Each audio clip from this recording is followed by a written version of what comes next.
ಎಲ್ರಿಗೂ ನಮಸ್ಕಾರ. ಪ್ರೇಮಾನ TV Kannada YouTube ಚಾನಲ್ಗೆ ನಿಮ್ಮೆಲ್ಲರಿಗೂ ಕೂಡ ಸ್ವಾಗತ. ಸ್ನೇಹಿತರೆ, ಇವತ್ತಿನ ವಿಡಿಯೋದಲ್ಲಿ ಸೈಕಾಲಜಿಗೆ ಸಂಬಂಧಪಟ್ಟ ಹಾಗೆ, ಶೈಕ್ಷಣಿಕ ಮನೋವಿಜ್ಞಾನಕ್ಕೆ ಸಂಬಂಧಪಟ್ಟ ಹಾಗೆ ಒಂದಷ್ಟು ಪ್ರಶ್ನೋತ್ತರಗಳನ್ನ ತೊಗೊಂಡು ಬಂದಿದ್ದೀನಿ. ಸೊ ಇನ್ನೇನು 11 ದಿನಗಳು ಮಾತ್ರ ಇರೋದ್ರಿಂದ, ಡಿಸೆಂಬರ್ 7ನೇ ತಾರೀಕಿಗೆ ನಿಮ್ಮ ಪರೀಕ್ಷೆ ಇರೋದ್ರಿಂದ, ಸೊ ನೀವು ಕೂಡ ಬೇರೆ ಬೇರೆ ಸಬ್ಜೆಕ್ಟ್ಗಳನ್ನು ಪ್ರಿಪೇರ್ ಆಗ್ತಾ ಇರ್ತೀರ. ಸೊ ಸೈಕಾಲಜಿ ತುಂಬ ಮೋಸ್ಟ್ ಇಂಪಾರ್ಟೆಂಟ್ ಸಬ್ಜೆಕ್ಟ್ ಆಗಿರೋದ್ರಿಂದ ಅದ್ರ ಕಡೆ ಜಾಸ್ತಿ ಗಮನ ಕೊಡಬೇಕಾಗುತ್ತೆ.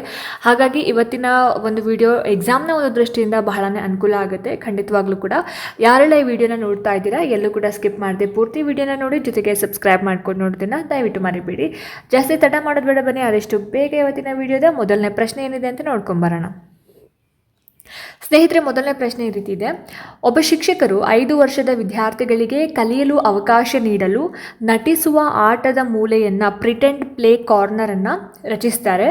ಸೊ ಈ ಒಂದು ಕ್ರಮ ಯಾವ ಅಭಿವೃದ್ಧಿ ಸಿದ್ಧಾಂತಕ್ಕೆ ಅನುಗುಣವಾಗಿದೆ ಅಂತ ಪ್ರಶ್ನೆ ಕೇಳಿದ್ದಾರೆ. ಆಯಿತಾ? ಸೊ ಇಲ್ಲಿ ನೋಡಿ, ಇಲ್ಲಿ ಆಯ್ಕೆಗಳನ್ನು ನಾವು ಈ ರೀತಿ ನೋಡ್ತಾ ಹೋಗ್ಬೋದು. ಸರಿಯಾಗಿರುವಂತಹ ಒಂದು ಉತ್ತರ ಈ ಒಂದು ಪ್ರಶ್ನೆಗೆ ಏನಿರ್ಬೋದು ಅನ್ನೋದನ್ನು ನೀವು ಗೆಸ್ ಮಾಡಿದ್ದೀರಾ ಅಲ್ವಾ? ಎಸ್, ಆಯ್ಕೆ 3 ನೋಡಿ, ಇಲ್ಲಿ ಪಿಯಾಜೆ ಅವರ ಪೂರ್ವ ಕಾರ್ಯಾಚರಣೆಯ ಹಂತದಲ್ಲಿನ ಸಾಂಕೇತಿಕ ಕಾರ್ಯ ಅನ್ನೋದು ಆನ್ಸರ್ ಆಗುತ್ತೆ. ಸೊ ಯಾಕೆ ಆನ್ಸರ್ ಅಂತ ಹೇಳಿದ್ರೆ, 5 ವರ್ಷದ ಮಗು ಪೂರ್ವ ಕಾರ್ಯಾಚರಣೆಯ ಹಂತದಲ್ಲಿ ಇರುತ್ತೆ, ಹೌದಲ್ವಾ? ಸೊ ಈ ಒಂದು ಹಂತದ ಪ್ರಮುಖ ಲಕ್ಷಣ ಏನು? ಸಾಂಕೇತಿಕ ಕಾರ್ಯದ ಚಿಂತನೆ ಅಥವಾ ಸಂಕೇತಗಳನ್ನು ಬಳಸೋದು. ಅಂದರೆ ಸಾಂಕೇತಿಕ ಕಾರ್ಯ ಹೊರಹೊಮ್ಮುತ್ತೆ, ನಟಿಸ್ತಕ್ಕಂತಹ ಒಂದು ಆಟ ಈ ಒಂದು ಸಾಮರ್ಥ್ಯವನ್ನು ಬಳಸೋದಕ್ಕೆ ಹೆಚ್ಚು ಮತ್ತು ಅಭಿವೃದ್ಧಿಪಡಿಸೋದಕ್ಕೆ ಇದು ಉತ್ತಮ ಅವಕಾಶವನ್ನು ನೀಡ್ತಾ ಹೋಗುತ್ತೆ ಅನ್ನೋದು. ಸೊ ಇಲ್ಲಿ ಸಾಂಕೇತಿಕ ಕಾರ್ಯ ಅಂತ ಹೇಳಿದ್ರೆ ಸಿಂಬಾಲಿಕ್ ಫಂಕ್ಷನ್ ಅಂತ, ವಸ್ತುಗಳ ಬದಲಿಗೆ ಚಿಂತನೆ ಅಥವಾ ಸಂಕೇತಗಳನ್ನು ಬಳಸುವಂಥದ್ದಾಗಿರ್ಬೋದು, ಇದೆಲ್ಲವೂ ಕೂಡ. ಸೊ ನಟಿಸುವಂತಹ ಒಂದು ಆಟ ಏನಿದೆಯಲ್ಲ, ಈ ಒಂದು ಸಾಮರ್ಥ್ಯವನ್ನು ಬಳಸೋದಕ್ಕೆ ಮತ್ತು ಅಭಿವೃದ್ಧಿ ಪಡಿಸೋದಕ್ಕೆ ಈ ಒಂದು ಅವಕಾಶ ನೀಡುತ್ತೆ ಅಂತ ಹೇಳಿ. ಸೊ ಹಾಗಾಗಿ ಆಪ್ಷನ್ 3 ಈ ಪ್ರಶ್ನೆಗೆ ಸರಿಯಾದಂತಹ ಒಂದು ಆನ್ಸರ್ ಆಗಿರುತ್ತೆ. ಎರಡನೇ ಒಂದು ಪ್ರಶ್ನೆ ನೋಡಿ. ಒಂದು ಮಗುವು ತನ್ನ ಹೊಸ ಮೋಟಾರು ಕೌಶಲ್ಯಗಳನ್ನು, ನ್ಯೂ ಮೋಟಾರ್ ಸ್ಕಿಲ್ಸ್, ಉದಾಹರಣೆಗೆ ನಡೆಯೋದಾಗಿರ್ಬೋದು, ಸೊ ಈ ಥರದ್ದೆಲ್ಲ ಆವಾಗವಾಗ ಅಭ್ಯಾಸ ಮಾಡ್ತಾ ಇರುತ್ತೆ. ಅಂದರೆ ಹೊಸ ಮೋಟಾರ್ ಕೌಶಲ್ಯಗಳನ್ನು ಆಗಾಗ ಅಭ್ಯಾಸ ಮಾಡ್ತಾ ಇರುತ್ತೆ. ಅವುಗಳನ್ನು ಹೆಚ್ಚು ನಿಖರ ಮತ್ತು ನಿಯಂತ್ರಿತವಾಗಿಸುತ್ತೆ. ಇದು ಯಾವ ಅಭಿವೃದ್ಧಿಯ ತತ್ವವನ್ನು ಪ್ರದರ್ಶಿಸುತ್ತದೆ ಅಂತ ಪ್ರಶ್ನೆ ಕೇಳಿದ್ದಾರೆ. ಆಯಿತಾ? ಸೊ ಇಲ್ಲಿ ಆಯ್ಕೆಗಳನ್ನ ನಾವು ಈ ರೀತಿಯಾಗಿ ನಿಮಗೆ ನೀವು ನೋಡ್ತಾ ಇರ್ಬೋದು. ಸೊ ಸರಿಯಾಗಿರುವಂತಹ ಒಂದು ಉತ್ತರ ಈ ಒಂದು ಪ್ರಶ್ನೆಗೆ ಏನಿರ್ಬೋದು ಹಾಗಾದರೆ, ಆಯ್ಕೆ ನೋಡಿ, ಇಲ್ಲಿ ಆಯ್ಕೆಗಳು 1 ಅಭಿವೃದ್ಧಿಯು ಅನಿಯಂತ್ರಿತವಾಗಿದೆ, ಆಯ್ಕೆ 2 ಬೆಳವಣಿಗೆ ಮತ್ತು ಅಭಿವೃದ್ಧಿ ಕೇವಲ ಆನುವಂಶಿಕತೆಯಿಂದ ನಿರ್ಧರಿಸಲ್ಪಡುತ್ತದೆ, ಅಂದರೆ ಹೆರಿಡಿಟಿ, ಆ್ಯಂಡ್ ಆಪ್ಷನ್ 3 ಅಭಿವೃದ್ಧಿಯು ಪರಿಮಾಣಾತ್ಮಕ ಬದಲಾವಣೆಗಳ ಮೇಲೆ ಮಾತ್ರ ಕೇಂದ್ರೀಕರಿಸುತ್ತದೆ. ಹಾಗೆಯೇ ಆಯ್ಕೆ 4 ಅಭಿವೃದ್ಧಿಯು ಸುತ್ತು ಬಳಸುವ ಸ್ಪೈರಲ್ ಮತ್ತು ಸಂಚಿತ ಮಾದರಿಯನ್ನು ಅನುಸರಿಸುತ್ತದೆ ಅಂತ ಇದೆ. ಸೊ ಸರಿಯಾಗಿರುವಂತಹ ಉತ್ತರ ಬಂದು ಆಯ್ಕೆ 3 ಇದಕ್ಕೆ. ಸೊ ಅಭಿವೃದ್ಧಿ ಅಂತಕ್ಕಂಥದ್ದು ಸ್ಪೈರಲ್, ಸುತ್ತು ಬಳಸುವಂತಹ ಒಂದು ಮಾದರಿಯನ್ನು ಅನುಸರಿಸುತ್ತೆ. ಇದರ ಅರ್ಥ ಏನಪ್ಪ ಅಂತ ಹೇಳಿದ್ರೆ, ಸ್ಕಿಲ್ಗಳೇನಿದೆ ಅಂದರೆ ಕೌಶಲ್ಯಗಳು ಒಂದೇ ದಿಕ್ಕಿನಲ್ಲಿ ನೇರವಾಗಿ ಹೋಗೋದಿಲ್ಲ. ಅದರ ಬದಲಿಗೆ ಏನಾಗುತ್ತೆ, ಪ್ರಾಕ್ಟೀಸ್, ಅಭ್ಯಾಸದ ಮುಖಾಂತರ ಹಿಂದಿನ ಒಂದು ಕೌಶಲ್ಯಗಳನ್ನು ಪುನರಾವರ್ತಿಸಿ ಮತ್ತು ಬಲಪಡಿಸಿ ಕ್ರಮೇಣವಾಗಿ ಮುಂದುವರಿತಾ ಹೋಗುತ್ತೆ. ಇದೇನಾಗುತ್ತೆ, ಕೌಶಲ್ಯಗಳನ್ನು ಹೆಚ್ಚು ನಿಖರ ಮತ್ತು ಸಂಚಿತವಾಗಿಸುತ್ತೆ ಅನ್ನೋದು. ಸೊ ಹಾಗಾಗಿ ಆಯ್ಕೆ 4 ಈ ಪ್ರಶ್ನೆಗೆ ಸರಿಯಾಗಿರುವಂತಹ ಆನ್ಸರ್ ಆಗಿರುತ್ತೆ. ಮೂರನೇ ಒಂದು ಪ್ರಶ್ನೆ ನೋಡಿ. ಅನುವಂಶೀಯತೆ ಮತ್ತು ಪರಿಸರದ ಪರಸ್ಪರ ಕ್ರಿಯೆಯ ಯಾವ ಪರಿಕಲ್ಪನೆಯು ನಿಷ್ಕ್ರಿಯ ಮತ್ತು ಸಕ್ರಿಯ ಕ್ರಿಯೆಗಳೆರಡನ್ನು ಒಳಗೊಂಡಿದೆ ಅಂತ ಪ್ರಶ್ನೆ. ಸೊ ಹೆರಿಡಿಟಿ ಆ್ಯಂಡ್ ಎನ್ವಿರಾನ್ಮೆಂಟ್, ಇದರ ಒಂದು ಪರಸ್ಪರ ಇಂಟರ್ಯಾಕ್ಷನ್ ಯಾವ ಒಂದು ಕಾನ್ಸೆಪ್ಟ್ನ ಒಂದು ಪ್ಯಾಸಿವ್ ಆ್ಯಂಡ್ ಆ್ಯಕ್ಟಿವ್ ಕ್ರಿಯೆಗಳೆರಡನ್ನು ಕೂಡ ಒಳಗೊಂಡಿದೆ ಅನ್ನೋದು. ಸೊ ಆಪ್ಷನ್ ನೋಡಿ, ಇಲ್ಲಿ ಸರಿಯಾಗಿರ್ತಕ್ಕಂತಹ ಒಂದು ಉತ್ತರ ಏನಿರ್ಬೋದು ಹಾಗಾದರೆ ಈ ಒಂದು ಪ್ರಶ್ನೆಗೆ ಆಯ್ಕೆ 3 ಜೀನ್ ಪರಿಸರದ ಸಂಬಂಧಗಳು ಅನ್ನೋದು ಸರಿಯಾದ ಒಂದು ಆನ್ಸರ್ ಆಗುತ್ತೆ. ಜೀನ್ ಪರಿಸರದ ಸಂಬಂಧಗಳು ಅಂದರೆ ಅನುವಂಶೀಯತೆ ಮತ್ತು ಪರಿಸರದ ಸಂವಾದವನ್ನು ಎಕ್ಸ್ಪ್ಲೇನ್ ಮಾಡೋದಕ್ಕೆ ಬಳಸ್ತಕ್ಕಂತಹ ಒಂದು ಕಾನ್ಸೆಪ್ಟ್. ಸೊ ಇದು 3 ವಿಧಗಳನ್ನ ಒಳಗೊಂಡಿರುತ್ತೆ: ನಿಷ್ಕ್ರಿಯ, ಪ್ರೋತ್ಸಾಹಕ ಕ್ರಿಯೆ ಮತ್ತು ಸಕ್ರಿಯ. ಇದೆಲ್ಲವೂ ಕೂಡ ಏನಾಗುತ್ತೆ, ಡೆವಲಪ್ಮೆಂಟ್, ಬೆಳವಣಿಗೆಯ ಮೇಲೆ ಬಹಳನೇ ಪರಿಣಾಮ ಬೀರುತ್ತೆ. ಹಾಗಾಗಿ ಆಪ್ಷನ್ 3 ಈ ಪ್ರಶ್ನೆಗೆ ಸರಿಯಾದ ಒಂದು ಆನ್ಸರ್ ಅಂತ ಹೇಳ್ಬೋದು.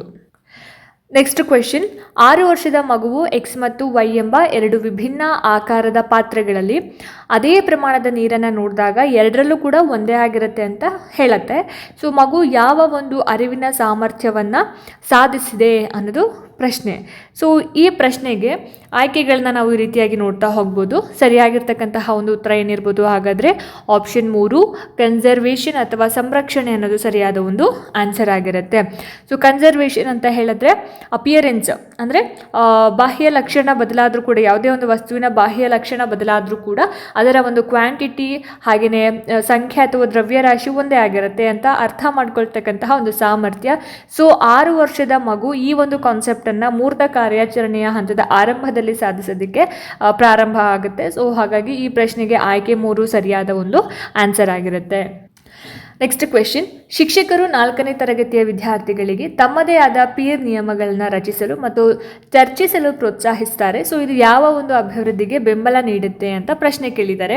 ಸೊ ಇದು ನೋಡಿ, ಇಲ್ಲಿ ಸಾಮಾನ್ಯದಿಂದ ನಿರ್ದಿಷ್ಟತೆ ತತ್ವ, ಅಹಂ ಕೇಂದ್ರಿತ ಚಿಂತನೆಯನ್ನು ಬಲಪಡಿಸುವುದು, ಕೋಲ್ಬರ್ಗ್ನ ನಂತರದ ಸಾಂಪ್ರದಾಯಿಕ ನೈತಿಕತೆ, ಸಾಮಾಜಿಕ ಸಹಕಾರ ಮತ್ತು ನೈತಿಕ ತಾರ್ಕಿಕತೆಯ ಬೆಳವಣಿಗೆ ಅಂತ ಇದೆ. ಏನಿರ್ಬೋದು ಹಾಗಾದರೆ ಆನ್ಸರ್ ಈ ಪ್ರಶ್ನೆಗೆ? ಎಸ್, ಆಯ್ಕೆ 4 ಸಾಮಾಜಿಕ ಸಹಕಾರ ಮತ್ತು ನೈತಿಕ ತಾರ್ಕಿಕತೆಯ ಬೆಳವಣಿಗೆ ಅನ್ನೋದು. ಸೊ ಮಧ್ಯಮ ಬಾಲ್ಯಾವಸ್ಥೆಯಲ್ಲಿ ಮಕ್ಕಳು ಕೆಲವೊಂದು ರೂಲ್ಸ್ಗಳನ್ನು ಮತ್ತು ಸೋಷಿಯಲ್ ಅಗ್ರಿಮೆಂಟ್ಸ್ಗಳಾಗಿ ಅಂದರೆ ಒಪ್ಪಂದಗಳಾಗಿ ನೋಡೋದಕ್ಕೆ ಪ್ರಾರಂಭ ಮಾಡ್ತಿರ್ತಾರೆ. ಸೊ ಯಾವುದೇ ಒಂದು ರೂಲ್ಸ್ಗಳನ್ನು ಚರ್ಚಿಸೋದಕ್ಕೆ ಅವಕಾಶ ನೀಡೋದ್ರಿಂದ ಈ ಒಂದು ಸಾಮಾಜಿಕ ಸಹಕಾರ ಮತ್ತು ಪರಸ್ಪರ ತಿಳುವಳಿಕೆಯ ಒಂದು ಆಧಾರದ ಮೇಲೆ ಈ ಮಾರಲ್ ರೀಸನಿಂಗ್ ಅನ್ನೋದು, ನೈತಿಕ ತಾರ್ಕಿಕತೆ ಏನಾಗುತ್ತೆ, ಬೆಳೀತಾ ಹೋಗುತ್ತೆ. ಹಾಗಾಗಿ ಇಲ್ಲಿ ನಾವು 4ನೇ ಒಂದು ಆಪ್ಷನನ್ನು ಆನ್ಸರ್ ಅಂತ ಹೇಳಿ ಚೂಸ್ ಮಾಡ್ಬೋದು. ನೆಕ್ಸ್ಟ್ ಕ್ವೆಶ್ಚನ್, ಒಬ್ಬ ತಂದೆ ತನ್ನ 18 ತಿಂಗಳ ಮಗುವಿನ ಮುಂದೆ ಆಟಿಕೆಗಳನ್ನು ಅಡಗಿಸಿದಾಗ ಮಗುವು ಅದನ್ನು ಹುಡುಕಲು ಪ್ರಯತ್ನಿಸೋದಿಲ್ಲ. ಮಗುವಿನ ಅರಿವಿನ ಬೆಳವಣಿಗೆಯ ಕೊರತೆ ಏನು ಅಂತ ಕೇಳಿದ್ದಾರೆ, ಆಯಿತಾ. ಸೊ ಇಲ್ಲಿ ಕೇಂದ್ರೀಕರಣ ಆಗಿರ್ಬೋದು, ಸಂರಕ್ಷಣೆ ಆಗಿರ್ಬೋದು, ವಸ್ತು ಸ್ಥಿರತೆ ಮತ್ತು ಅಮೂರ್ತ ಚಿಂತನೆ ಅಂತ ಇದೆ. ಸೊ ಸರಿಯಾಗಿರ್ತಕ್ಕಂತಹ ಒಂದು ಆನ್ಸರ್ ಏನಿರ್ಬೋದು ಹಾಗಾದರೆ ಈ ಪ್ರಶ್ನೆಗೆ? ಎಸ್, ಆಯ್ಕೆ 3 ವಸ್ತು ಸ್ಥಿರತೆ ಅನ್ನೋದು ಆನ್ಸರ್ ಆಗುತ್ತೆ. ಸೊ ಇಲ್ಲಿ ವಸ್ತು ಸ್ಥಿರತೆ ಅಂದರೆ ಏನು?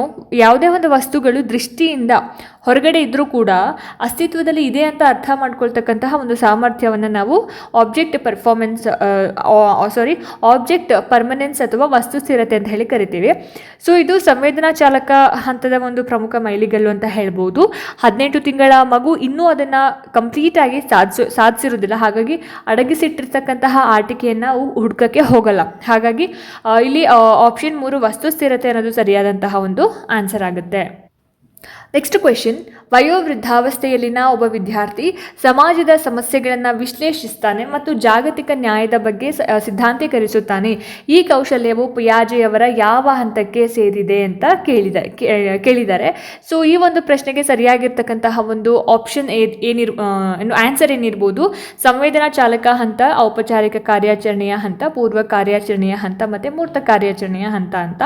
ಸೊ ಇಲ್ಲಿ ಔಪಚಾರಿಕ ಕಾರ್ಯಾಚರಣೆಯ ಹಂತ ಅನ್ನೋದು ಆನ್ಸರ್ ಆಗುತ್ತೆ. ಆಪ್ಷನ್ 2. ಯಾಕೆ ಇದನ್ನು ನಾವು ಆನ್ಸರ್ ಅಂತ ಕನ್ಸಿಡರ್ ಮಾಡ್ಬೋದು?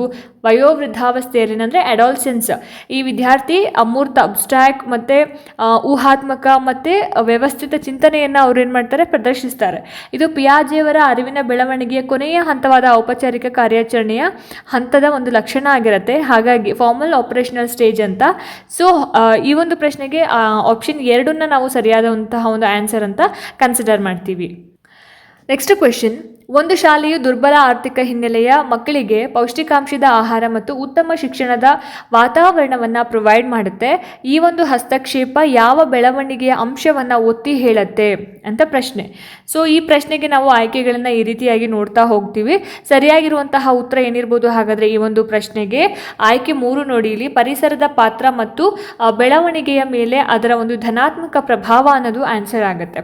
ಸೊ ಪೌಷ್ಟಿಕಾಂಶದ ಆಹಾರ ಮತ್ತು ಉತ್ತಮ ಶೈಕ್ಷಣಿಕ ವಾತಾವರಣವನ್ನು ನಾವು ಪ್ರೊವೈಡ್ ಮಾಡೋದು ಮಗುವಿನ ಒಂದು ಬೆಳವಣಿಗೆಯ ಮೇಲೆ ಪರಿಸರದ ಪ್ರಭಾವವನ್ನು ಒತ್ತಿ ಹೇಳ್ತಾ ಹೋಗುತ್ತೆ. ಸೊ ಆರೋಗ್ಯಕರ ಪರಿಸರ ಏನಾಗುತ್ತೆ, ಆನುವಂಶಿಕ ಸಂಭಾವ್ಯತೆಯನ್ನು ಕಂಪ್ಲೀಟಾಗಿ ಸಾಧಿಸೋದಕ್ಕೆ ಇದು ಸಹಾಯ ಮಾಡ್ತಾ ಹೋಗುತ್ತೆ. ಹಾಗಾಗಿ ಆಯ್ಕೆ 3 ಈ ಪ್ರಶ್ನೆಗೆ ಸರಿಯಾದಂತಹ ಒಂದು ಆನ್ಸರ್ ಆಗಿರುತ್ತೆ. ಮುಂದಿನ ಪ್ರಶ್ನೆ, ಮಗುವಿನ ಬೆನ್ನುಹುರಿ ಮೊದಲು ಬೆಳೆಯುತ್ತದೆ ಮತ್ತು ನಂತರ ಕೈಕಾಲುಗಳು ಬೆಳೆಯುತ್ತದೆ. ಇದು ಬೆಳವಣಿಗೆಯ ಯಾವ ದಿಕ್ಕಿನ ತತ್ವವನ್ನು ಅನುಸರಿಸುತ್ತದೆ? ಫಸ್ಟು ಏನಾಗುತ್ತೆ, ಸ್ಪೈನಲ್ ಕಾರ್ಡ್ ಬೆಳೆಯುತ್ತೆ, ಅದಾದಮೇಲೆ ಕೈಕಾಲುಗಳು ಬೆಳೀತಾ ಹೋಗುತ್ತೆ. ಇದು ಬೆಳವಣಿಗೆಯ ಯಾವ ದಿಕ್ಕಿನ ತತ್ವವನ್ನು ಅನುಸರಿಸುತ್ತದೆ ಅಂತ ಪ್ರಶ್ನೆ ಕೇಳಿರೋವಂಥದ್ದು. ಸೊ ಈ ಪ್ರಶ್ನೆಗೆ ಸರಿಯಾದಂತಹ ಆನ್ಸರ್ ಬಂದ್ಬಿಟ್ಟು ಆಪ್ಷನ್ 1 ಪ್ರಾಕ್ಸಿಮೋಡಿಸ್ಟಲ್ ಅನ್ನೋದು ಸರಿಯಾದ ಒಂದು ಆನ್ಸರ್ ಆಗುತ್ತೆ. ಇಲ್ಲಿ ಪ್ರಾಕ್ಸಿಮೋಡಿಸ್ಟಲ್ ತತ್ವ ಅಂತ ಹೇಳಿದ್ರೆ ಬೆಳವಣಿಗೆ ಏನಿದೆ ದೇಹದ ಒಂದು ಮಧ್ಯಭಾಗದಿಂದ, ಅಂದರೆ ಸೆಂಟರ್ ಆಫ್ ದ ಬಾಡಿ, ಮಧ್ಯಭಾಗದಿಂದ ಹೊರಗಿನ ಭಾಗಗಳ ಕಡೆಗೆ ಸಾಗ್ತಾ ಹೋಗುತ್ತೆ. ಉದಾಹರಣೆಗೆ ಬೆನ್ನುಹುರಿ ಫಸ್ಟು, ಆ ನಂತರ ಕೈಕಾಲುಗಳು. ಇದು ಶೈಶವಾವಸ್ಥೆಯಲ್ಲಿನ ಒಂದು ಮೋಟಾರ್ ಕೌಶಲ್ಯಗಳ ಬೆಳವಣಿಗೆ ಕೂಡ ಮುಖ್ಯವಾಗಿರ್ತಕ್ಕಂಥದ್ದು.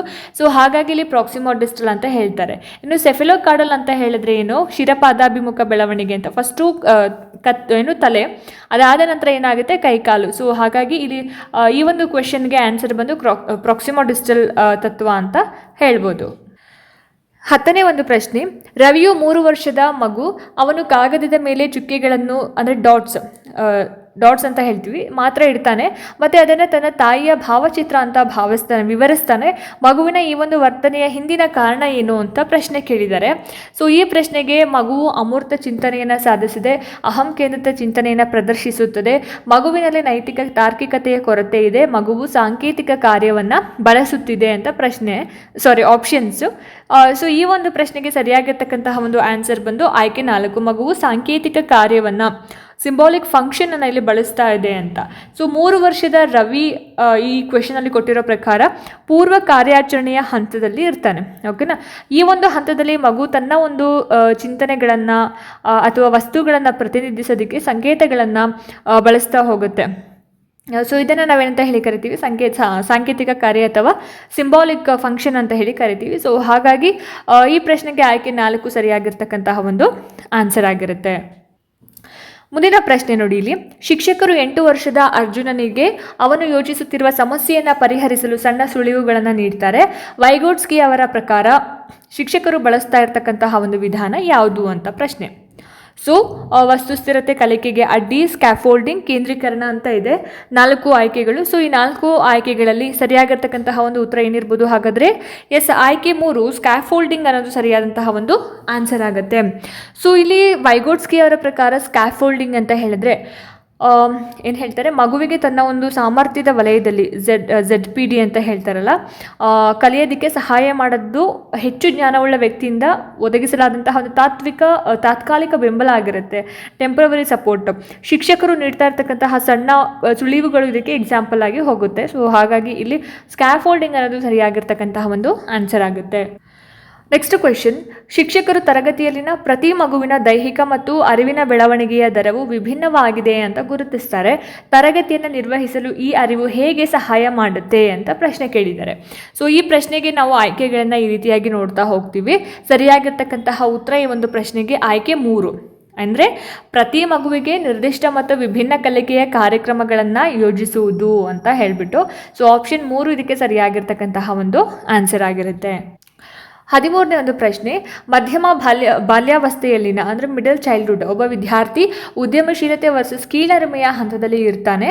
ಶಿಕ್ಷಕರು ಉದ್ಯಮಶೀಲತೆಯನ್ನು ಬೆಳೆಸಲು ಹೇಗೆ ಸಹಾಯ ಮಾಡಬಹುದು ಅನ್ನೋದು ಪ್ರಶ್ನೆ. ಆಯಿತಾ. ಸೊ ಈ ಪ್ರಶ್ನೆಗೆ ನೋಡಿ ಆಯ್ಕೆಗಳನ್ನ ನಾವು ಈ ರೀತಿ ನೋಡ್ತಾ ಹೋಗ್ಬೋದು. ಸೊ ಮೊದಲನೇ ಆಯ್ಕೆ ಅವರಿಗೆ ಕಷ್ಟಕರವಾದ ಕೆಲಸಗಳನ್ನು ನೀಡದೇ ಇರೋದು. ಆಪ್ಷನ್ 2 ಅವರನ್ನು ಇತರ ವಿದ್ಯಾರ್ಥಿಗಳೊಂದಿಗೆ ನಿರಂತರವಾಗಿ ಹೋಲಿಸೋದು, ಕಂಪೇರ್ ಮಾಡೋದು. ಆಪ್ಷನ್ 3 ವಿದ್ಯಾರ್ಥಿಯ ಪ್ರಯತ್ನಗಳನ್ನು ಮತ್ತು ಸಣ್ಣ ಸಾಧನೆಗಳನ್ನು ಗುರುತಿಸಿ ಅವರಿಗೆ ಸಾಮರ್ಥ್ಯದ ಭಾವನೆಯನ್ನು ನೀಡೋದು. ಇನ್ನು 4ನೇದು ಬಂದು ಕೇವಲ ಆನುವಂಶಿಕತೆ ಮೇಲೆ ಕೇಂದ್ರೀಕರಿಸೋದು ಅಂತ. ಸೊ ನಿಮ್ಮ ಪ್ರಕಾರ ಏನಿರ್ಬೋದು ಆನ್ಸರ್? ಹಾಗಾದರೆ ಆಯ್ಕೆ 3 ವಿದ್ಯಾರ್ಥಿಯ ಸಣ್ಣ ಪ್ರಯತ್ನಗಳನ್ನು ಮತ್ತು ಸ್ಮಾಲ್ ಅಚೀವ್ಮೆಂಟ್ಸ್ ಐಡೆಂಟಿಫೈ ಮಾಡಿ ಅವರಿಗೆ ಸಾಮರ್ಥ್ಯದ ಭಾವನೆಯನ್ನು ನೀಡೋದು, ಸೆನ್ಸ್ ಆಫ್ ಕಾಂಪಿಟೆನ್ಸ್ ಅಂತ. ಸೊ ಈ ಒಂದು ಪ್ರಶ್ನೆಗೆ ಆಯ್ಕೆ 3 ಸರಿಯಾಗಿರ್ತಕ್ಕಂತಹ ಒಂದು ಆನ್ಸರ್ ಆಗುತ್ತೆ. ನೆಕ್ಸ್ಟ್ ಕ್ವೆಶನ್, ಒಬ್ಬ 3 ವರ್ಷದ ಮಗುವು ಬೊಂಬೆಯನ್ನು ತನ್ನ ಜೀವಂತ ಸ್ನೇಹಿತ ಅಂತ ಪರಿಗಣಿಸ್ತಾನೆ ಮತ್ತು ಅದರೊಂದಿಗೆ ಮಾತನಾಡ್ತಾ ಹೋಗ್ತಾನೆ. ಸೊ ಈ ಒಂದು ವಿದ್ಯಮಾನವನ್ನು ನಾವು ಹೇಗೆ ವಿವರಿಸಬಹುದು ಅಂತ ಪ್ರಶ್ನೆ ಕೇಳಿದ್ದಾರೆ. ಸೊ ಈ ಪ್ರಶ್ನೆಗೆ ನೋಡಿ ಇಲ್ಲಿ ಆಯ್ಕೆಗಳನ್ನ ನಾವು ಈ ರೀತಿ ನೋಡ್ಬೋದು. ವಸ್ತುಸ್ಥಿರತೆ, ಬೃಹತ್ ಮೋಟಾರ್ ಕೌಶಲ್ಯ, ಅನಿಮೇಟಿಸಮ್ ಮತ್ತು ಹಿಮ್ಮುಖ ಸಾಧನೆ ಅಂತ ಇದೆ. ಏನಿರ್ಬೋದು ಹಾಗಾದರೆ ನಿಮ್ಮ ಪ್ರಕಾರ ಆನ್ಸರು?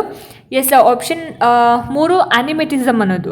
ಸೊ ಆನಿಮೆಟಿಸಮ್ ಅಂತ ಅಂದರೆ ಪೂರ್ವ ಕಾರ್ಯಾಚರಣೆಯ ಹಂತದ ಒಂದು ಅರಿವಿನ ಲಕ್ಷಣ ಆಗಿರುತ್ತೆ. ಮಗು ಏನು ಮಾಡುತ್ತೆ, ಇಲ್ಲಿ ಜೀವ ಇಲ್ಲದೆ ಇರತಕ್ಕಂತಹ ಒಂದು ವಸ್ತುಗಳಿಗೆ ಜೀವ ಇದೆ ಅಂತ ಅನ್ಕೊಳ್ಳೋದು ಮತ್ತು ಮಾನವನ ಒಂದು ಗುಣಲಕ್ಷಣಗಳನ್ನು ಇದೆ ಅಂತ ಅನ್ಕೊಳ್ತಾ ಹೋಗುತ್ತೆ. ಗೊಂಬೆಯನ್ನು ಜೀವಂತ ಸ್ನೇಹಿತ ಅಂತ ಪರಿಗಣನೆ ಮಾಡೋದು ಇದರ ಒಂದು ಎಕ್ಸಾಂಪಲ್ ಆಗಿರುತ್ತೆ. ಸೊ ಹಾಗಾಗಿ ಆಪ್ಷನ್ 3 ಆನಿಮೆಟಿಸಮ್ ಅನ್ನೋದು ಸರಿಯಾದಂತಹ ಒಂದು ಆನ್ಸರ್ ಆಗಿರುತ್ತೆ. ನೆಕ್ಸ್ಟ್ ಕ್ವೆಶನ್, ಕಿರಿಯ ಪ್ರಾಥಮಿಕ ಶಾಲಾ ಶಿಕ್ಷಕರು ಮಕ್ಕಳಿಗೆ ಸೂಕ್ಷ್ಮ ಮೋಟಾರ್ ಕೌಶಲ್ಯಗಳನ್ನು ಬೆಳೆಸಲು ಯಾವ ಚಟುವಟಿಕೆಯನ್ನು ಒತ್ತಿ ಹೇಳಬೇಕು ಅಂತ ಪ್ರಶ್ನೆ ಕೇಳಿದ್ದಾರೆ. ಸೊ ಈ ಪ್ರಶ್ನೆಗೆ ಆಪ್ಷನ್ಸ್ ನೋಡಿ ಈ ರೀತಿಯಾಗಿದೆ. ಆಪ್ಷನ್ 1 ಮುಕ್ತ ಮೈದಾನದಲ್ಲಿ ಓಡುವುದು, running in on open field. 2 cycling ಅಥವಾ ಈಜುವುದು, ಸೈಕ್ಲಿಂಗ್ ಅಥವಾ ಸ್ವಿಮ್ಮಿಂಗ್. ಕತ್ತರಿಸುವುದು, ಬರೆಯುವುದು ಮತ್ತು ಬಣ್ಣ ಮಾಡುವುದು, ಏನು cutting, writing and colouring, third option. And 4th one listening to stories, ಕೇವಲ ಕಥೆಗಳನ್ನು ಕೇಳೋದು ಅಂತ. ಸೊ ಈ ಪ್ರಶ್ನೆಗೆ ಇಲ್ಲಿ ಆಪ್ಷನ್ 3 ಸರಿಯಾದ ಒಂದು ಆನ್ಸರ್ ಆಗುತ್ತೆ. ಸೊ ಇಲ್ಲಿ ಫೈನ್ ಮೋಟಾರ್ ಸ್ಕಿಲ್ಸ್ ಅಂತಂದರೆ ಬೆರಳುಗಳು ಮತ್ತು ಕೈಗಳ ಸಣ್ಣ ನಿಖರವಾದಂತಹ ಒಂದು ಚಲನೆಗಳಿಗೆ ಸಂಬಂಧಪಟ್ಟಿರುವಂಥದ್ದು. ಸೊ ಕತ್ತರಿಸೋದು, ಬರೆಯೋದು ಮತ್ತು ಪೇಂಟ್ ಮಾಡೋದು, ಇದೆಲ್ಲ ಈ ಒಂದು ಸ್ಕಿಲ್ಸ್ ಏನಿದೆ ಬೆಳವಣಿಗೆಗೆ ಡೈರೆಕ್ಟಾಗಿ ಹೆಲ್ಪ್ ಮಾಡ್ತಾ ಹೋಗುತ್ತೆ. ಹಾಗಾಗಿ ಈ ಒಂದು ಪ್ರಶ್ನೆಗೆ ಆಯ್ಕೆ 3 ಸರಿಯಾಗಿರ್ತಕ್ಕಂತಹ ಒಂದು ಆನ್ಸರ್ ಆಗಿರುತ್ತೆ. ಸೊ ನೋಡಿದ್ರಲ್ಲ ಸ್ನೇಹಿತರೆ, ಇದಾಗಿತ್ತು ಇವತ್ತಿನ ಸೈಕಾಲಜಿಗೆ ಸಂಬಂಧಪಟ್ಟ ಹಾಗೆ ಒಂದಷ್ಟು ಪ್ರಶ್ನೋತ್ತರಗಳು. ಹೋಪ್ ಈ ವಿಡಿಯೋ ನಿಮಗೆ ಇಷ್ಟ ಆಗಿದೆ, ಅನುಕೂಲ ಆಗಿದೆ ಅಂತ ಭಾವಿಸ್ತೀನಿ. ಇದರ ಮುಂದುವರೆದ ಭಾಗವನ್ನು ಆದಷ್ಟು ಬೇಗ ಅಪ್ಲೋಡ್ ಮಾಡ್ತೀನಿ. ಸೊ ಈ ವಿಡಿಯೋ ನಿಮಗೆ ಇಷ್ಟ ಆಯಿತು ಅಂತಂದರೆ ದಯವಿಟ್ಟು ಲೈಕ್ ಮಾಡಿ, ಶೇರ್ ಮಾಡಿ, ಹಾಗೆ ನಿಮ್ಮ ಅನಿಸಿಕೆ ಅಭಿಪ್ರಾಯಗಳೇನೇ ಇದ್ರೂ ಕೂಡ ನನಗೆ ಕಾಮೆಂಟ್ ಸೆಕ್ಷನಲ್ಲಿ ತಿಳಿಸಿ ಅಂತ ಹೇಳ್ತಾ, ಇದೇ ರೀತಿ ಹೆಚ್ಚಿನ ವೀಡಿಯೋಸ್ಗಳಿಗೋಸ್ಕರ ನಿರಂತರವಾಗಿ ನನ್ನ ಚಾನಲ್ನ ನೋಡ್ತಾ ಇರಿ. ಮುಂದಿನ ವೀಡಿಯೋಸ್ಗಳಲ್ಲಿ ನಾನು ನಿಮಗೆ ಸಿಗ್ತೀನಿ. ಅಲ್ಲಿ ತನಕ ಎಲ್ರಿಗೂ ನಮಸ್ಕಾರ.